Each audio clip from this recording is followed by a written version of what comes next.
Do you enjoy Dr. Hilton's session this morning? Yeah, it was excellent, wasn't it? Yeah? Yes. Hopefully, you'll have gained some knowledge in relation to microbiology, yeah? Where microbiology started, shapes of microorganisms, sizes of microorganisms, okay? And where we are today, some good microorganisms, some bad microorganisms. What I'm going to talk to you about over the next half an hour are these chaps here. I'm going to bring you right up into the 21st century and talk about a group of bugs called the superbugs, okay? The superbugs. Who's heard of superbugs? Put cards up, yeah. Can you give me the examples of superbugs? MRSA is a superbug. Any other superbugs that you may know about? Sorry? HIV. Good example. I'm not sure it's classed as a superbug as such, but good example. Any others? Any other superbugs that you may have heard of? Have you heard of any infectious diseases? Should we change it a little bit? What infectious diseases do you know about in the 21st century? HIV and AIDS. Any other ones? Chickenpox. Yeah, chickenpox, that's okay. Any others? Rabies. Measles, come on. It's malaria, excellent. Any more? Chickenpox, you've had that one. One more? Shingles, okay. So we know about infectious diseases, okay? Superbugs, okay? Two good examples of superbugs. MRSA, as somebody's already said, an organism called Clostridium difficile or C. diff. Who's heard of C. diff? Yeah, so put your cards up. Yes, no, yeah. Okay, just one, few more, okay. C. diff is probably the leading superbug in the UK at the moment. I'm going to tell you a little bit about that in just a moment. I'm also going to talk to you about infection control. What does infection control mean? Who knows what infection control is? Cards up. Okay, you say, what's infection control, do you think?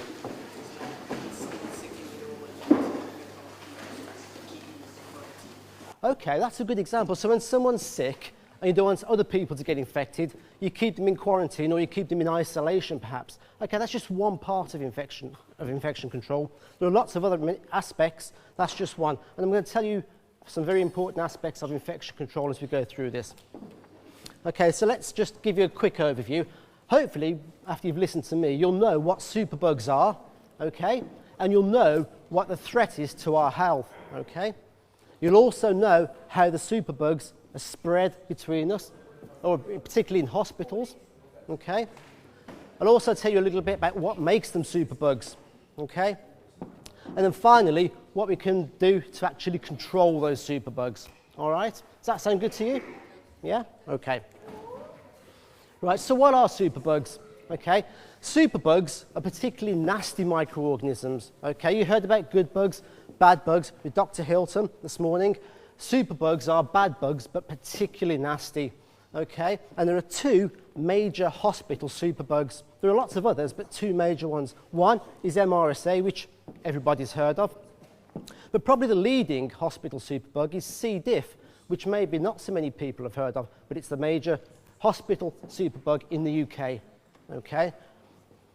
Superbugs are basically communicable diseases, okay? A communicable disease means it's infectious, contagious, and easily spread from one person to another, okay? Highly contagious.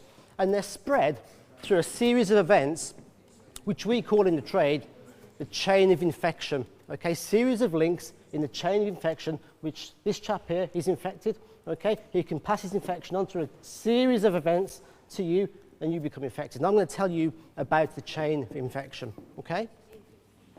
So, bearing all that in mind, do you actually think superbugs are super? Yes or no? Okay, mixed response there, no, okay. Some think yes, I don't think, I think, yeah, you're right, turn it around to no, that's right. Superbugs aren't super at all. In fact, they are particularly nasty. The word super is a bit of a misnomer really, because they're super bad, okay? They're bad bugs and they're bad news, all right? And they're bad news because for every 100 patients in hospital, round about 9 of those, okay, 9% will get a superbug infection, okay? So how many, there's roughly 100 students here. If you all went into Heartlands Hospital across the way there, or into the Queen Elizabeth Hospital, 9 of you, it could be you, okay, will come down with a hospital infection. And that's bad news, okay, because for those patients that get hospital infections, they need to stay in hospital roughly 11 days more, okay, because they need to be treated with various antibiotics, they need to be looked after and cared for, okay, and that has a knock-on effect for the National Health Service because it costs the NHS around about £1 billion extra every year to treat and look after patients in hospitals that have got superbug infections, okay. That money could be spent on far better things, okay, so we need to control those superbugs. And around about 10,000 patients every year in hospitals die from superbug infections. Okay, so you again, I'm talking to you now again. You may go into hospital with a very simple infection, very simple condition, and pick up a superbug infection and die in a hospital setting. Okay, bad news. All right. I told you that bugs and superbugs spread through a chain of infection, a series of events called a chain of infection, which starts from point A and goes through to point Z, whereby one person becomes infected and so does the next. And this is the chain of infection here. And it consists of 4 main links, okay? The first link in the chain is the source of infection. That is the infected person. So again, sir, that's you, okay? You are the infected person, you are the source, okay? The bugs need to get out of that person, okay, to actually spread. How do you think bugs might get out of people? What? Sneezing, coughing, anything else? Touching on your hands, okay? So you may sneeze and cough, put the bugs on your hands, yeah? Anything else? Going to the toilet, yeah, okay, through diarrhea. Okay, the bugs need an exit route, okay? So that is the second chain in the link. The bugs then need to spread to the next person. How do you think bugs are spread? What mechanisms do they have to spread? Pardon? Say it again. Okay, another one. Any other examples? Sneeze, okay, yeah, but how do you think they may spread? What can they use to spread? To touch, okay? It's a very common mechanism whereby bugs can spread through touch, okay? Then finally, the way in. The bugs need to get into the next person. How do you think the bugs might get into the second person? When you eat, okay? A way in is commonly through ingestion or through cuts on your skin or whatever. Okay, so let's put that into practice to see if you understand. You've been my source of infection. You come stand here, okay? Okay, so what's your name, sir? Jordan. Jordan, okay, Jordan has got a superbug infection, okay? Some sympathy, please. Okay. Come on, Jordan, come and stand here, please. You get yourself a prize. Come and stand here, okay? He's got a superbug infection, and his superbug is in his gut, okay? And Jordan has got explosive diarrhea, okay? Which is bad news. And that is the exit route from this superbug in his gut to get out through diarrhea. Okay, and if Jordan doesn't wash his hands, okay, where does the superbug go? Onto his hands, yeah? Okay. Who's the next person in the chain? You, madam, you come and stand here. Yeah. Come and stand here. Okay, so Jordan's now got his superbug on his hands. The spread is through touch, so if you shake hands with her, okay, and then you put your hands to your mouth, the superbug gets into the second person, and this is the chain of infection. Okay, do you all understand that? Yeah. Because to understand that, you need to break that chain in infection control. Okay, and we'll talk about that in just a moment. Thank you very much. A round of applause for these two.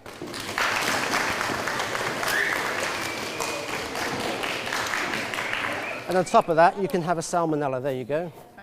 And there's one for you as well. Okay, so that's the chain of infection. So who is at risk from superbugs? Well, basically, anybody is at risk. Okay, anybody that goes into hospital is at risk. But predominantly, it's the elderly patients and the young patients. Why do you think it's the elderly or the young that are more at risk? What do you think it is about them? Why do you think it affects them more? because the...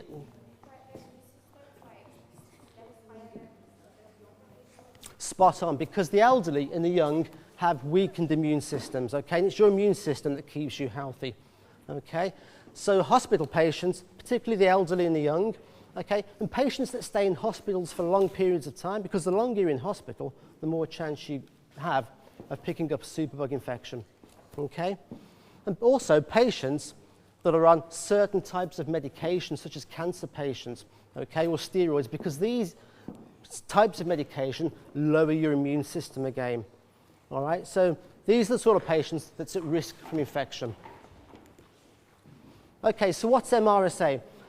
Dr. Hilton touched upon it a little bit earlier, okay, and I'm going to just add to that now and tell you a bit more about MRSA. Most of you in here will have heard about it, okay, and it's a particularly nasty type of a bug called Staphylococcus aureus, okay, which is this little chap here. Okay, it's called Staphylococcus aureus because Staphylococcus means bunches of grapes. And if you look at Staph aureus under the microscope, like this, it looks like bunches of grapes. Okay? And it's also very common. It's probably more common than you think. Round about 3 out of 10 people, that's 30% of people, okay, will carry Staph aureus in their nose or on their hands. So if we take this room here, 100 people, and split it into 3, okay, probably you lot over there will carry Staph aureus, not MRSA, but Staph aureus in your nose or on your hands. Is that surprising? Yeah? Okay. So it may be you, okay? But MRSA, as I've already said, is a particularly nasty type of Staph aureus. And it's nasty because it's got an extra piece of DNA, okay? And this extra piece of DNA makes it resistant to an antibiotic called methicillin. Okay? Now, methicillin was introduced in the 1960s to treat staphylococcal infections. Okay? Methicillin is a drug that bursts open bacteria, a little bit like this chap here. Okay? Now, very quickly, MRSA gained a piece of extra DNA that made it resistant to methicillin. So we call it methicillin-resistant Staphylococcus aureus. These days, MRSA is not only resistant to methicillin, but it's resistant to lots and lots of hospital antibiotics, okay? So it's a highly resistant bug, okay? And round about 1 in 100 people will carry MRSA. So unlike Staph aureus, where 3 out of 10 people carry it, round about 1% of people will carry MRSA. And that's probably going to be me, because I've worked in the hospital system, all right? So I'll probably carry MRSA up my nose, okay? Now, MRSA is very easily transmitted by hands, okay? So if you touch your nose, by touching your nose, okay, you can carry it on your hands and pass it from person to person in the chain of infection, all right? That's a little bit about MRSA there. Have you all seen Petri dishes and agar plates? If you haven't, you'll be using some today, okay? This is just to show you that MRSA is resistant to antibiotics. And if you look on the left here, okay, this is an agar plate with Staph aureus on there. And Staph aureus is sensitive to the antibiotic methicillin. Here's methicillin, okay? And when you put methicillin on the plates with bugs, if the bugs are sensitive, if the drug kills the bug, you get big zones of death around the bacteria. This is MRSA here, okay, in the presence of methicillin, and you can see that the bacteria are growing right up to the antibiotic disc. That means that the antibiotic is not killing the bug, okay, it's resistant to the antibiotic, which makes MRSA a superbug, okay. So what does MRSA do to us? Basically, it causes particularly nasty infections because we can't treat them very easily, okay. Most other infections are treatable. MRSA and some superbugs are particularly harmful, particularly nasty, more difficult to treat. Okay, so because it can resist antibiotics, it can spread more easily within hospitals and infect more and more people. Okay, so it lives in the hospital environment a little bit longer, and it can affect many sites in our body. All right, so, okay, here's a hospital patient. MRSA can affect all these sites here, so it can affect the eyes, we can get conjunctivitis. Okay. It can affect the lungs. Okay, this is a sterile site in our body, so it can cause pneumonia. It can cause food poisoning. Okay. It can affect the bones and cause a condition which we call osteomyelitis, which is infection, inflammation of the bone. Okay? It can affect the genital system and the urinary tract. It can affect the gut. Very commonly, it infects the skin in hospital patients. Okay?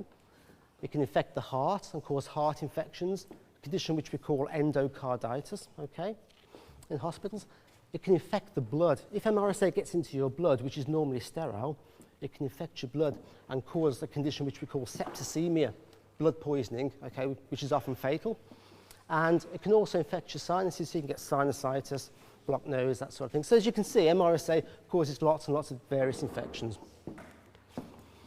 Okay, so here's our superbug here, MRSA, and here's a perhaps not much of a superbug. Very impressed, says, wow, MRSA, you're super. I've seen you on TV. Don't you cause really nasty infections? And here's MRSA saying, you better believe it, Bugster. Do you want to take a look at some of these infections? Do you want to take a look? Yeah? Okay. I forewarn you that some of the images are a little bit gruesome. Okay? But this is the real world. Okay? These are real hospital patients, and this is what MRSA can do to us. Okay? Okay. This is a very simple infection, okay?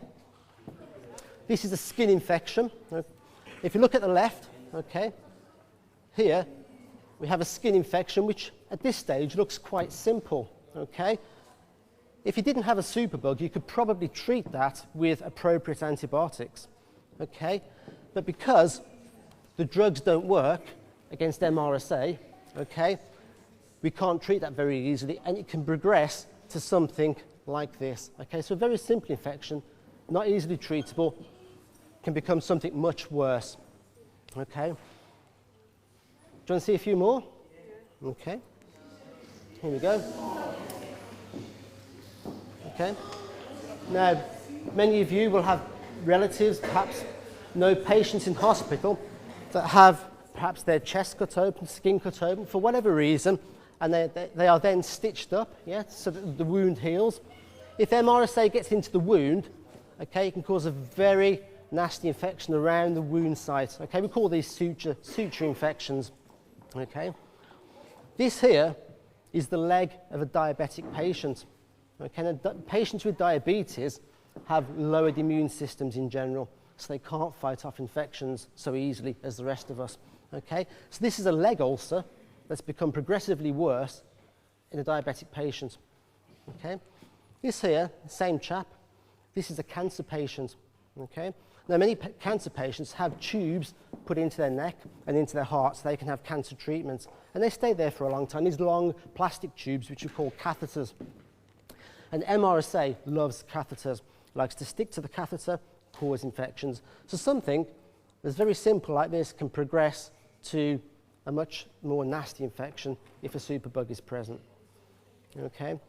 Superbugs are superbugs because, and it's the doctor's fault, it's our fault in general, because we've been using antibiotics in hospitals for long periods of time. We haven't really controlled the use of antibiotics, so they've gained resistance to antibiotics over the years. Okay, we need to control treatment, control the antibiotics. Okay, so this is MRSA in the real world. Okay, that's MRSA. Many of you will have heard of MRSA. C. difficile, okay, is the major leading hospital superbug, okay? And it causes around about 40 to 50,000 infections every year, okay, C. diff. Causes around about 6,000 to 7,000 deaths in patients as well. Very common in the UK, very common worldwide. So, what is C. diff like? Let me tell you a bit about C. diff, okay? As Dr. Hilton said earlier, you get some bacteria that are football-shaped, okay, some bacteria that are rod-shaped or cigar-shaped, okay. C. diff, okay, this is one of my images here, is a rod-shaped bacterium. Can you see that there? Okay, long cigar-shaped bacterium that forms these little structures called spores. Have you heard of spores? Yeah? What do you think spores are? Any ideas? What spores in bacteria? What might bacterial spores do? Do you know? Well, bacterial spores are particularly hardy structures, particularly resistant structures that can live in the environment for many years. Okay, it's their dormant stage. And C. diff is a bacteria that produces these spores. and the spores just live in the hospital environment. Okay? It also produces two nasty poisons which we call toxins. So when C. diff grows, it produces poisons, okay, which eventually will harm us. And if you grow C. diff on one of these plates, which you do in microbiology, and you smell C. diff, it smells like elephant dung. Okay, it's got a very characteristic smell. So if you imagine you go to the zoo, into the elephant house, C. diff smells a little bit like the elephant house. Okay, so we can detect it very easily. How is C. diff spread? Okay, well, it's spread in unclean conditions because those unclean conditions contain lots of its spores. We're not cleaning the spores away.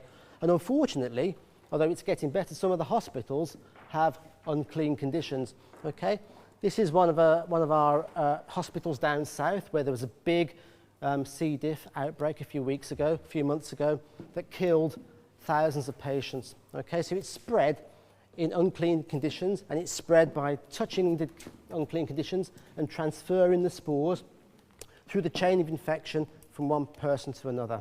All right, so that's how it's spread. Who gets infected with C. diff?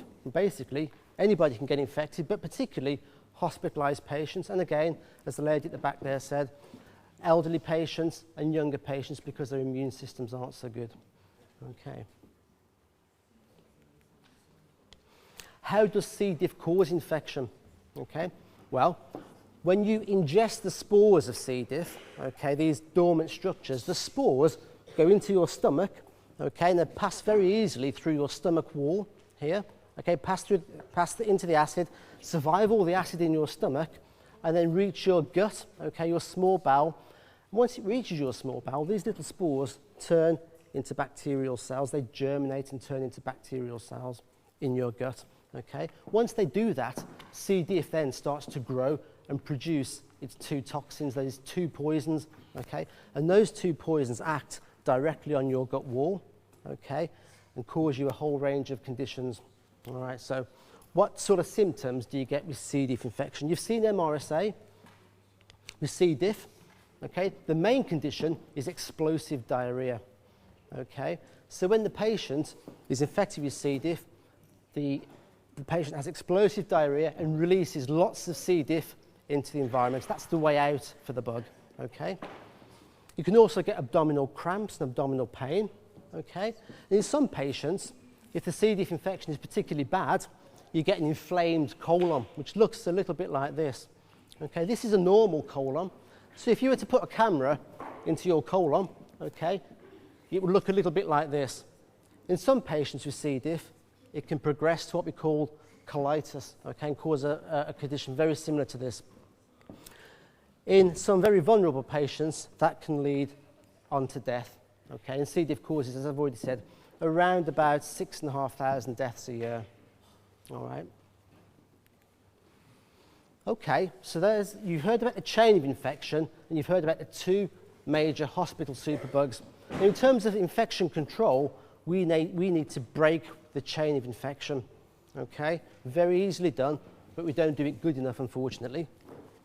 So if you remember those four parts of the chain, the source, the way out for the organism, the spread, and the way in for the microorganism into the next patient, we need to look at each of those areas and try and break that chain. So what can we do? Okay, well, the source of infection, in my example, was this chap here. So what would we do with him? We would isolate him, as you said over there earlier, put him into quarantine or isolation, as we call it in hospitals, and take him away from the rest of you so that he doesn't cause you infection. All right, that's the first thing we can do. The way out for the organism, if he's got explosive diarrhea, we need to make sure that the surfaces are clean, disinfected, that your hands are clean. Okay, if you cough and sneeze, you cough into tissue, not onto your hands and spread it around. Okay, so it's very important to wash your hands thoroughly. And you may think, well, washing hands, yeah, I'll do that every day. But do you? Okay, the question is, do you really? If you can wash your hands properly, you can prevent a whole range of infections. Okay? And then the final part of the chain, the way in for the microbe, is to keep vulnerable patients away, okay, from infected patients. Okay, so take extra care about cleanliness and move vulnerable patients, such as cancer patients, away from the source of infection. So if we can do that, we could start to reduce MRSA infections, reduce superbug infections in hospitals. All right, so over the next few hours, you're going to concentrate on washing your hands properly, okay? Because it's a very simple technique, but many people don't do it properly. So what I want you to do with me now, okay, is go through the proper way of washing your hands. Now, most of you, when you wash your hands, probably go to the tap, slap a bit of soap on, flick it off, wipe it on your backside, whatever you do, okay? That's not what you do. That is not the way to do it. This is how you wash your hands properly. So, okay, let's all do hands in the air, okay? We've got some soap on our hands. The first thing to do is to rub, and you're going to be doing this in the laboratory soon. You're going to rub that palm to palm, okay? Come on, palm to palm, yeah? Then wash the backs of the hands, okay? Good. Dr. Hilton, Dr. Brown, good. Thank you. Okay. In between the fingers, okay? Okay. And then, more importantly, the backs of your fingers, because this is where bugs love to live, and you'll find this out soon, okay? Okay, backs of your fingers, tips of your fingers, and you wash it a little bit like this, okay? Finally, well, penultimately, the thumbs. Okay, so you wash your thumbs, okay? And the final stage is the very tips of your fingers, okay? The tips of your fingers, okay? Those are the 6 important stages in hand washing. Now, if you wash your hands like this, okay? And I want to see you all doing this when we go to the laboratories, okay? When you wash your hands like this, you will remove around about 99% of bad bugs from your hands, okay? So this is a patient's hand here that's been inoculated with some bacteria, and they've pressed it onto a plate like this, okay? And it looks a little bit like this. Lots and lots of colonies of bacteria. If you wash your hands properly, okay, this here is the amount of bacteria that's left on your hands afterwards. Okay, so it's very, very important to do it properly. Okay, now when we go to the laboratory in just a moment, I'm going to get you, well, this will be this afternoon actually, we're going to get you to put your fingers onto these plates and incubate them, and then tomorrow you can see all the bugs that you've got on your fingers, okay? And you might be quite surprised, okay? That's all I want to say about MRSA, superbugs, hand washing, infection control. Are there any questions at all? So What if you suck your thumb? Okay, well, hopefully at your age you don't do that, okay? But if you had some nasty bugs on your hand from another person, you put your thumb into your mouth, okay, you can get the bugs into your guts and cause you problems.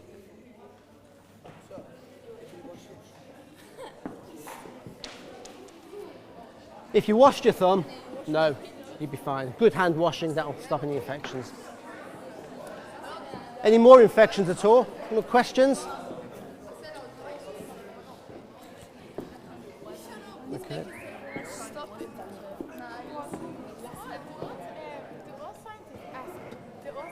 It's not working. Okay. Do all scientists name their experiments, like the discoveries after themselves? Do all scientists name their experiments and discoveries after themselves? No, not all of them, but some of them do. Okay. Any more questions? Speak up. You get bacteria on your hands, yes you do, yeah. Okay.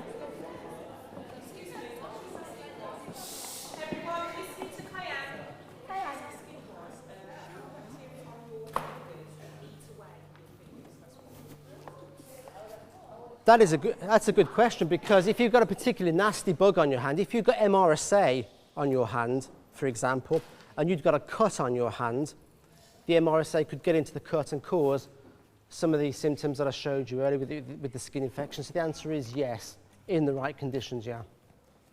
Your normal bacteria that you have on your hands now probably won't do that in the majority of people, but in the right circumstance they can.